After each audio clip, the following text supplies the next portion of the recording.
Well, every night there are countless people who have to lay their head on a bench or sadly even on the ground. We know that Toronto has a homelessness crisis, but one local builder has turned an idea into a reality where those who are unhoused could have a roof over their head. So this is a temporary gap to permanent housing.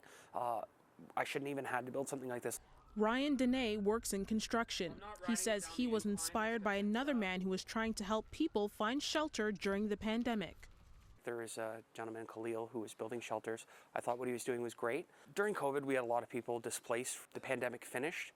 We didn't get people back inside. So Ryan started getting to work, thinking about concepts and designs. He would end up using his own money for his first prototype, which he finished in July. How many of these have you built so far? This is the second one that I built. I built my prototype. This is version 2. This one here is going to a client in Kitchener on Saturday. It takes Ryan about 100 hours to build one mobile home, and the portable unit has all the basics.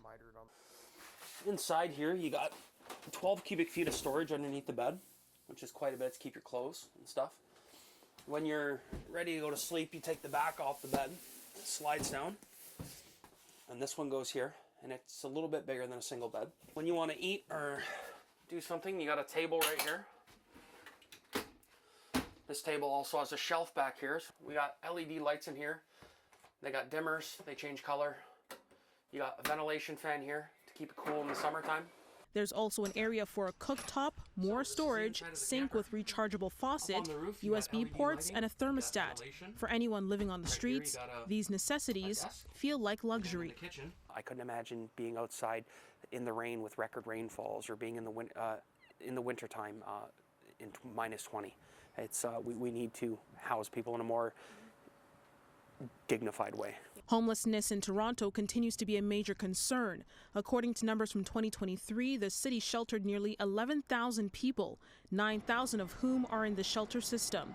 About 275 people who need housing were unmatched every night in Toronto. Ryan says he can't keep up with the demand. I didn't expect the response. I get 100 emails a day about tiny homes. It's very overwhelming. And building these units aren't cheap.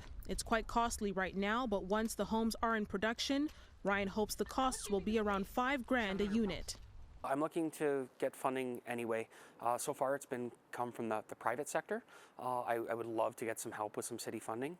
The nonprofit will be taking applications, and once more homes are ready to be delivered, the organization's board of directors will vote on who will get the home. I find there's not enough compassion nowadays in society. You don't know somebody's story, you don't know what they've been through. Probably 50% of us are only a couple paychecks away from being homeless. Afua Baah, City News.